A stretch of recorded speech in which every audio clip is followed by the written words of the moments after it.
Hello, नमस्कार प्रस्तुति हूँ। देखिए इस क्लास के अंदर हम राजस्थान के पशु प्रचार और सीट एग्ज़ाम 2024 की तैयारी के लिए राजस्थान जीके के कुछ महत्वपूर्ण प्रश्न देख रहे हैं। जो प्रश्न अब तक जो एग्ज़ाम हुए हैं, चाहे सीईटी का एग्ज़ाम हो, पशु प्रचार का एग्ज़ाम हो, उन परीक्षाओं में जो प्रश्न पूछे गए हैं, ठीक है, उन प्रश्नों को हम कवर कर रहे हैं और ये प्रश्न आपके आने वाले एग्ज़ाम के लिए बहुत ही हेल्पफुल साबित होंगे। तो एक भी प्रश्न को मिस मत करिएगा। अगर आप उदयपुर लर्निंग क्लासेस चैनल पर नए हैं तो चैनल को सब्सक्राइब ज़रूर कर लीजिएगा। साथियों, ये प्रश्न जो है बहुत ही महत्वपूर्ण है। राजस्थान का वह स्थल जो पशुपालन का प्राचीनतम साक्ष्य प्रस्तुत करता है। तो देखिए, राजस्थान का ऐसा कौन सा स्थल है जो पशुपालन का साक्ष्य प्राप्त करता है, यानी कि जो सभ्यता थी, पुरानी सभ्यता, उसके उस समय से जो ऐसा कौन सा स्थान है जहाँ पर पशुपालन के साक्ष्य मिले हैं। ठीक है, तो देखिए इसके ऑप्शन हैं। ऑप्शन 1 दर, option 2 Ahar, option 3 Kalibanga, option 4 Bagor. तो देखिए इन चारों ऑप्शन में से इस प्रश्न का जो सही आंसर है, ये सही आंसर हो जाएगा राजस्थान का वह स्थल जहाँ से पशुपालन के साक्ष्य प्राप्त हुए हैं, यह स्थल है बागोर। ऑप्शन 4 बिल्कुल सही आंसर हो जाएगा। ठीक है, ऑप्शन 4 बहुत ही महत्वपूर्ण प्रश्न है सीईटी और पशु प्रचार एग्जाम के लिए, ज़रूर याद रखिएगा। चलिए अगला प्रश्न है क्वेश्चन नंबर 2। चलिए तो देखिए क्वेश्चन नंबर 2 आपके सामने है। बहुत ही महत्वपूर्ण प्रश्न है। किसने राजस्थान के गणराज्य व्यवस्था को सदा के लिए समाप्त कर दिया? तो देखिए ऐसा कौन सा शासक था जिसने राजस्थान के गणराज्य व्यवस्था को सदा के लिए समाप्त कर दिया? तो इन शासकों के नाम हैं। ऑप्शन 1 शंख शासक, ऑप्शन 2 हूण शासक, ऑप्शन 4 ऑप्शन 3 है गुप्त शासक और ऑप्शन 4 है कुषाण शासक। तो देखिए ये सभी उन शासकों के वंशज हैं जिन्होंने राजस्थान के गणराज्य व्यवस्था को सदा के लिए समाप्त कर दिया। तो इन सभी वंशजों में से हूण जो शासक थे, इन्होंने राजस्थान से गणराज्य व्यवस्था को सदा के लिए समाप्त कर दिया था। तो इस प्रश्न का ऑप्शन बी बिल्कुल सही आंसर हो जाएगा।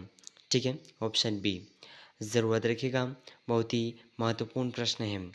चलिए अगला प्रश्न है क्वेश्चन नंबर 3। चलिए तो देखिए क्वेश्चन नंबर 3 बहुत ही महत्वपूर्ण प्रश्न है, ज़रूर याद रखिएगा। ठीक है, महाजनपदों में से राजस्थान में स्थित महाजनपद थे। तो देखिए यहाँ पर कुछ महाजनपद आप जानते होंगे। जिन महाजनपदों में से राजस्थान में कौन कौन से महाजनपद स्थित हैं, तो देखिए इसके ऑप्शन हैं। ऑप्शन 1 मत्स्य, ऑप्शन 2 अवंती, ऑप्शन 3 ए और बी दोनों, ऑप्शन 4 थे मगध। तो देखिए इन चार ऑप्शन में से इस प्रश्न का जो सही आंसर है राजस्थान में स्थित महाजनपद मत्स्य और अवंती। तो इस प्रश्न का जो सही आंसर है, ये सही आंसर हो जाएगा ऑप्शन 3। ऑप्शन 3 यहाँ पर सही आंसर हो जाएगा। ऑप्शन ए और बी दोनों सही हैं, यानी कि ये जो दोनों महाजनपद हैं ये अपने राजस्थान में स्थित हैं। ठीक है, चलिए अगला प्रश्न है क्वेश्चन नंबर 4। चलिए तो देखिए बहुत ही महत्वपूर्ण प्रश्न है क्वेश्चन नंबर 4। राजस्थान में मिलने वाले प्राक हड़प्पा स्थल हैं। तो देखिए राजस्थान में मिलने वाले हड़प्पा स्थल, यानी कि हड़प्पा सभ्यता की जो खोज हुई थी उस समय कौन कौन से स्थल प्राप्त हुए हैं। ठीक है, तो देखिए इसके ऑप्शन हैं। ऑप्शन 1 सोथी, ऑप्शन 2 कालीबंगा, ऑप्शन 3 ए और बी दोनों, ऑप्शन 4 है आहड़। तो देखिए इन चार ऑप्शन में से जो राजस्थान में प्राग का हड़प्पा स्थल है जहाँ से कुछ साक्ष्य मिले हैं, तो ये स्थल है सोथी कालीबंगा। ठीक है, तो ए और बी दोनों से आंसर हो जाएगा।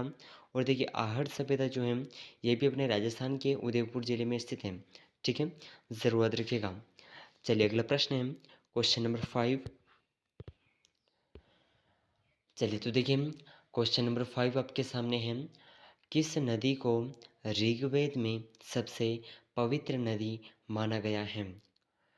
तो देखिए यहाँ पर उन नदियों के नाम हैं जिनमें से जो नदी ऋग्वेद में सबसे पवित्र है, उस नदी का नाम आपको क्वेश्चन के अंदर फिल करना है। ठीक है, तो देखिए इसके ऑप्शन है सरस्वती, यमुना, गंगा, इनमें से कोई नहीं। तो देखिए इन चार ऑप्शन में से इस प्रश्न का जो सही आंसर है, ये सही आंसर हो जाएगा ऑप्शन 1। जिस नदी को ऋग्वेद में सबसे पवित्र नदी माना गया है, यह नदी है सरस्वती। ऑप्शन 1 बिल्कुल सही आंसर हो जाएगा। ठीक है, चलिए नेक्स्ट क्वेश्चन है क्वेश्चन नंबर 6। तो देखिए क्वेश्चन नंबर 6 आपके सामने है। सिकंदर महान के आक्रमण के कारण पंजाब से राजस्थान में स्थानांतरण करने वाली जातियां थीं। तो देखिए जब सिकंदर ने हिंदुस्तान पर आक्रमण किया था, ठीक है, उस समय पंजाब से राजस्थान में स्थानांतरण करने वाली कौन कौन सी जातियाँ थी, उन जातियों के बारे में पूछा गया है। ठीक है, तो इसके ऑप्शन है शिवी जाति, अर्जुनायन एवं योधेय, ऑप्शन 3 है मालव, ऑप्शन 4 है ये सभी। तो देखिए सिकंदर महान के आक्रमण के समय जो आक्रमण के कारण पंजाब से राजस्थान में स्थानांतरित होने वाली जो जातियां हैं, ये सभी जातियां थी शिवी, अर्जुनायन और योधेय, मालव, ये सभी। तो इस प्रश्न का ऑप्शन फोर्थ यहाँ पर सही आंसर हो जाएगा। ठीक है, ज़रूरत रखिएगा। चलिए नेक्स्ट क्वेश्चन है क्वेश्चन नंबर 7। चलिए तो देखिए बहुत ही शानदार प्रश्न आपके सामने है। क्वेश्चन नंबर 7, राजस्थान में बास्केटबॉल की शुरुआत कब हुई? तो देखिए बहुत ही महत्वपूर्ण प्रश्न है कि राजस्थान में बास्केटबॉल की शुरुआत कब हुई। ठीक है, तो इसके ऑप्शन है ऑप्शन 1 1948 ईस्वी, ऑप्शन 2 1950 ईस्वी, ऑप्शन 3 1970 ईस्वी, ऑप्शन 4 है 1980 ईस्वी। तो देखिए इन चार ऑप्शन में से राजस्थान में बास्केटबॉल की जो शुरुआत है, ये शुरुआत सन 1948 ईस्वी में हुई थी। तो ऑप्शन 1 बिल्कुल सही आंसर हो जाएगा। ठीक है, ज़रूरत रखिएगा, बहुत ही महत्वपूर्ण प्रश्न है। चलिए अगला प्रश्न है अपना क्वेश्चन नंबर 8। तो देखिए क्वेश्चन नंबर 8 आपके सामने है, बहुत ही शानदार प्रश्न। राजस्थान में खेल कूद का सम्मान कहाँ बनता है? तो देखिए राजस्थान में जो खेल कूद की प्रतियोगिता होती है और उसमें जो पुरस्कार हैं, ठीक है, वो जो सम्मानित पुरस्कार हैं, ये कहाँ पर बनते हैं, इस क्वेश्चन के अंदर पूछा गया है। तो देखिए इसके जो ऑप्शन हैं दौसा, जयपुर, हनुमानगढ़, कोटा। तो चारों ऑप्शन में से सही आंसर हो जाएगा हनुमानगढ़ में खेलकूद का सम्मान बनता है। ठीक है, तो ऑप्शन 3 बिल्कुल सही आंसर हो जाएगा। ठीक है, ऑप्शन 3। चलिए नेक्स्ट क्वेश्चन है क्वेश्चन नंबर 9। चलिए तो देखिए क्वेश्चन नंबर 9 आपके सामने है, बहुत ही महत्वपूर्ण प्रश्न है, ज़रूर रखिएगा। अगर आपको इस प्रश्न का आंसर पहले से आता है तो कमेंट ज़रूर करिएगा। ठीक है, कमेंट ज़रूर करिएगा। राजस्थान के एकीकरण के सप्तम चरण में किन क्षेत्रों को सम्मिलित किया गया? तो देखिए राजस्थान का जो अंतिम चरण था, 7वां चरण, इसमें कौन कौन से क्षेत्रों को सम्मिलित किया गया? तो इसके ऑप्शन है ऑप्शन 1 जयपुर, ऑप्शन 2 अजमेर तथा आबू, ऑप्शन 3 मत्स्य संघ, ऑप्शन 4 है सिरोही। तो देखिए इन चारों ऑप्शन में से जो इस प्रश्न का सही आंसर है, राजस्थान के एकीकरण के सप्तम चरण में जिन क्षेत्रों को सम्मिलित किया गया, ये क्षेत्र थे अजमेर तथा आबू। तो ऑप्शन 2 बिल्कुल सही आंसर हो जाएगा। ठीक है, ऑप्शन 2। चलिए नेक्स्ट क्वेश्चन है क्वेश्चन नंबर 10। तो देखिए अपना क्वेश्चन नंबर 10 आपके सामने है, बहुत ही शानदार प्रश्न और महत्वपूर्ण प्रश्न भी है। ठीक है, ज़रूरत रखिएगा। राज्य प्रमुख के पद को राज्यपाल का पदनाम दिया गया। तो देखिए राज्यपाल का जो वर्तमान में पद है, इससे पहले राज प्रमुख पद के नाम से जाना जाता था। ठीक है, तो इसे कब बदला गया जिसका नाम बदल करके राज्यपाल पदनाम दिया गया? ठीक है, तो देखिए इसका ऑप्शन है 1947 ईस्वी में, ऑप्शन 2 1949 ईस्वी में, ऑप्शन 3 1950 ईस्वी में, ऑप्शन 4 है 1956 ईस्वी में। तो देखिए इन चार ऑप्शन में से राजस्थान राज प्रमुख के पद को राज्यपाल पदनाम 1956 ईस्वी में दिया गया। तो ऑप्शन 4 बिल्कुल सही आंसर हो जाएगा। ठीक है, ऑप्शन 4। क्वेश्चन नंबर 11, वृहत राजस्थान का प्रधानमंत्री कौन था? तो देखिए वृहत राजस्थान का प्रधानमंत्री कौन था? तो देखिए इसके ऑप्शन है, ऑप्शन 1 गोकुल भाई भट्ट, यहाँ पर जो मोकुल दे रखा है इसके स्थान पर आएगा गोकुल भाई भट्ट। ठीक है, ऑप्शन 2 है जय नारायण व्यास, ऑप्शन 3 हीरालाल शास्त्री, ऑप्शन 4 है माणिक्यलाल वर्मा। तो देखिए इन चार ऑप्शन में से जो वृहत राजस्थान के प्रधानमंत्री थे ये थे हीरालाल शास्त्री। ठीक है, तो ऑप्शन 3 बिल्कुल सही आंसर हो जाएगा। इस प्रश्न का ऑप्शन 3 बिल्कुल सही आंसर हो जाएगा, ज़रूर याद रखिएगा। ठीक है, चलिए नेक्स्ट क्वेश्चन है क्वेश्चन नंबर 12। चलिए तो देखिए बहुत ही महत्वपूर्ण प्रश्न पूछा गया है। ठीक है, बहुत ही शानदार प्रश्न है। क्वेश्चन नंबर 12, निम्नलिखित में से कौन सा स्थल राजस्थान में 1857 की जो ईस्वी की क्रांति हुई थी उसका केंद्र नहीं था?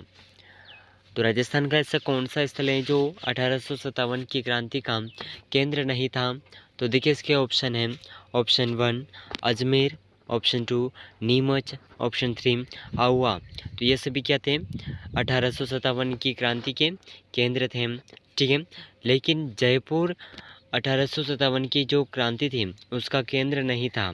तो इस प्रश्न का जो सही आंसर है, ठीक है, ये ऑप्शन 4 हो जाएगा। और ये सभी केंद्र थे अजमेर, नीमच और आहुआ, ज़रूर याद रखिएगा। ठीक है, चलिए अगला प्रश्न है अपना क्वेश्चन नंबर 13।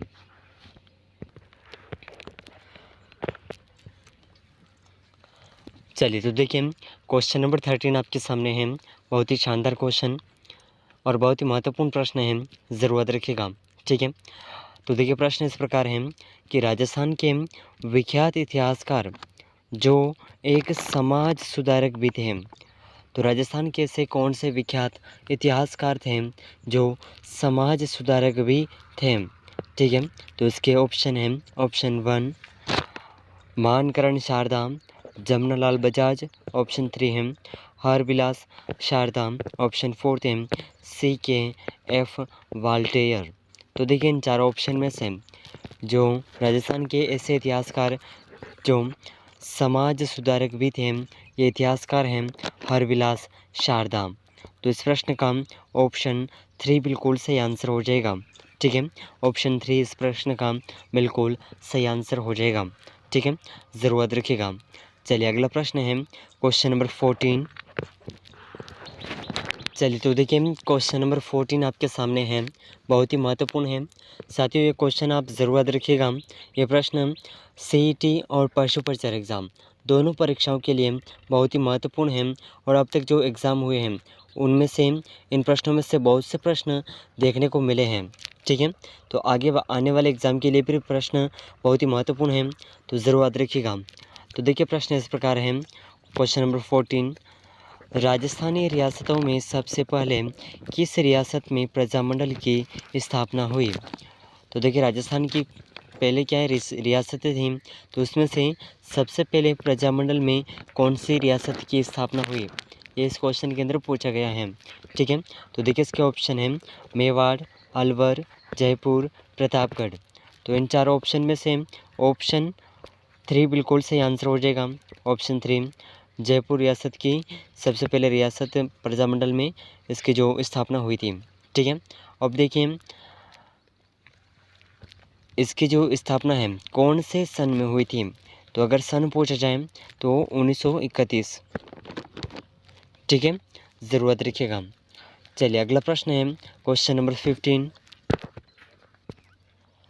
चलिए तो देखिए क्वेश्चन नंबर 15 आपके सामने है, बहुत ही शानदार क्वेश्चन। राजस्थान में 1857 के विद्रोह की शुरुआत कहाँ से हुई? तो राजस्थान में जो 1857 का विद्रोह हुआ था, इसकी शुरुआत राजस्थान के कौन से स्थान से हुई थी? ठीक है, तो इन स्थानों के नाम हैं नीमच छावनी, एरिनपुरा छावनी, देवली छावनी, नसीराबाद छावनी। तो देखिए इन चारों छावनियों में से राजस्थान के अंदर जो 1857 के विद्रोह की शुरुआत हुई थी, यह नसीराबाद छावनी से हुई थी। तो ऑप्शन 4 इस प्रश्न का बिल्कुल सही आंसर हो जाएगा। ठीक है, ऑप्शन 4 बिल्कुल सही आंसर हो जाएगा। ज़रूर याद रखिएगा, बहुत ही महत्वपूर्ण है। ठीक है, चलिए नेक्स्ट क्वेश्चन है क्वेश्चन नंबर 16। चलिए तो देखिए बहुत ही महत्वपूर्ण प्रश्न है क्वेश्चन नंबर 16। राजस्थान में राजनीतिक चेतना को सर्वप्रथम जन्म देने वाले थे। तो देखिए राजस्थान में राजनीतिक चेतना को सर्वप्रथम जन्म देने वाले कौन थे? तो देखिए इसके ऑप्शन हैं, ऑप्शन 1 अर्जुनलाल सेठी, ऑप्शन 2 विजय सिंह पथिक, ऑप्शन 3 है सेठ दामोदर दास, ऑप्शन 4 है सहसमल वोहरा। तो देखिए इन चारों ऑप्शन में से इस प्रश्न का जो सही आंसर है, राजस्थान में राजनीतिक चेतना का सर्वप्रथम जन्म देने वाले थे अर्जुनलाल सेठी। तो इस प्रश्न का ऑप्शन 1 बिल्कुल सही आंसर हो जाएगा। ठीक है, ऑप्शन 1 बिल्कुल सही आंसर हो जाएगा, ज़रूर याद रखिएगा। चलिए नेक्स्ट क्वेश्चन है क्वेश्चन नंबर 17। चलिए तो देखिए क्वेश्चन नंबर 17 आपके सामने है, बहुत ही महत्वपूर्ण प्रश्न है।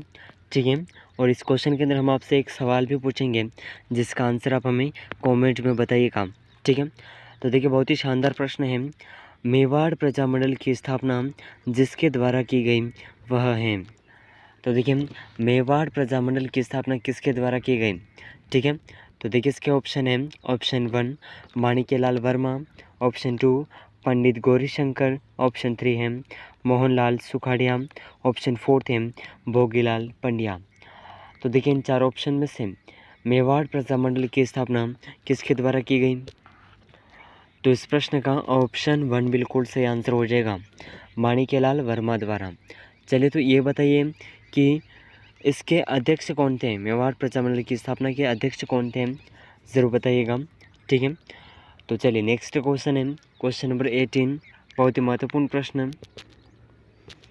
तो देखिए क्वेश्चन नंबर 18 आपके सामने है, स्वतंत्रता संग्राम सेनानी एवं शहीद सागरमल गोपा कहाँ के निवासी थे? तो देखिए स्वतंत्रता सेनानी एवं शहीद सागरमल गोपा कहाँ के निवासी थे? तो देखिए इसके ऑप्शन है, ऑप्शन 1 जैसलमेर, बीकानेर, अजमेर और जोधपुर। तो सही आंसर हो जाएगा जैसलमेर। ऑप्शन 1 इस प्रश्न का बिल्कुल सही आंसर हो जाएगा। ठीक है, चलिए अगला प्रश्न है क्वेश्चन नंबर 19।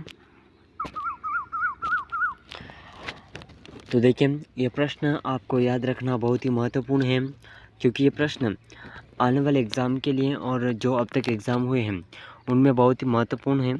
ठीक है, तो देखिए क्वेश्चन इस प्रकार है, लॉर्ड हेस्टिंग्स संधि स्वीकार करने वाला प्रथम राजस्थानी राज्य था।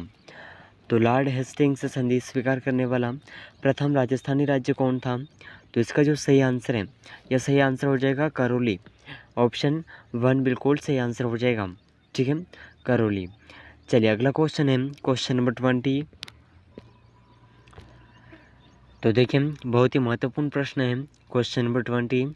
1857 में आहुआ में किस ब्रिटिश पॉलिटिकल एजेंट की हत्या की गई?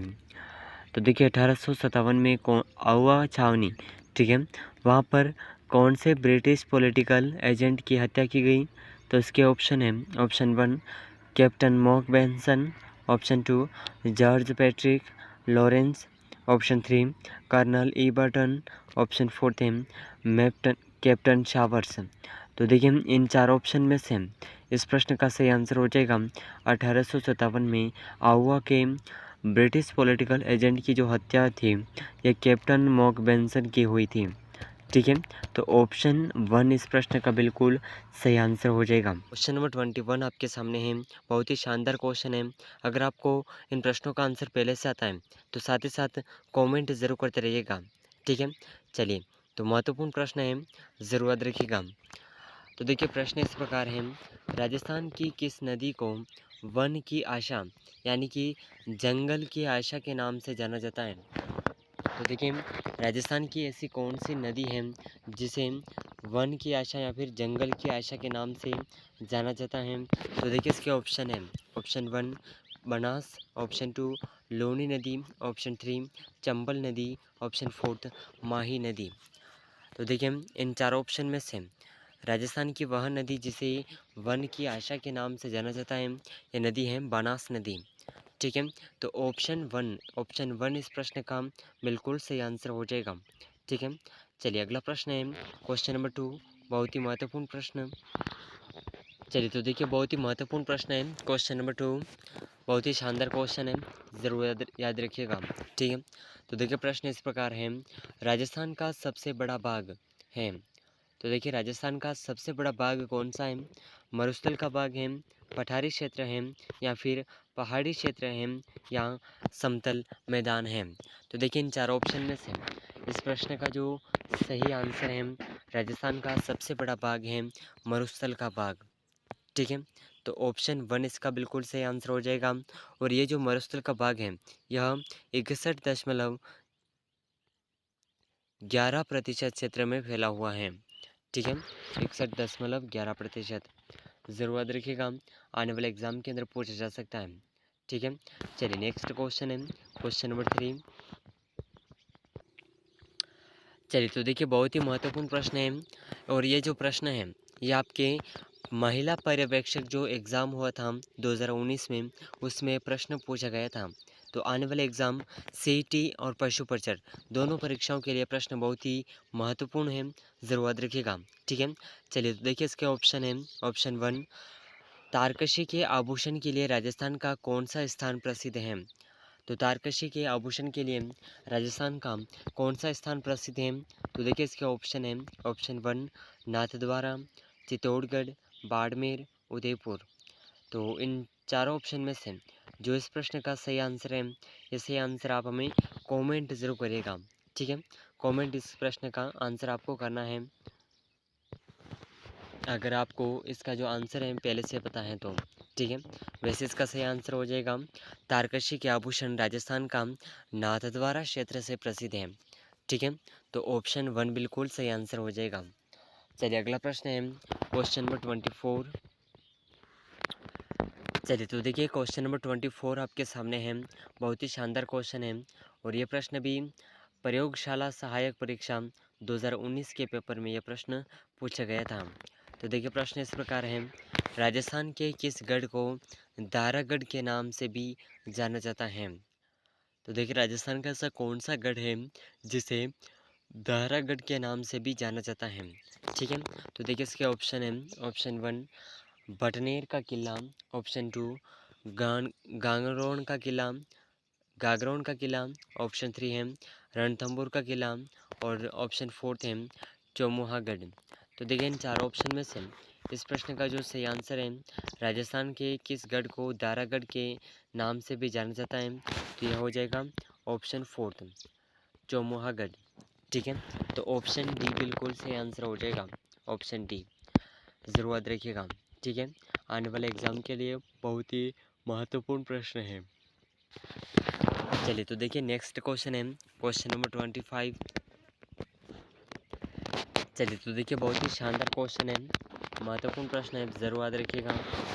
तेरिया तेल हमीर हट चढ़े न दूजी बार, यह किस दुर्ग के शासक से संबंधित है? तो देखिए ये जो कहावत है, ठीक है, तेरिया तेल हमीर हट चढ़े न दूजी बार, तो यह कौन से दुर्ग के शासक से संबंधित है? इस क्वेश्चन के अंदर पूछा गया है।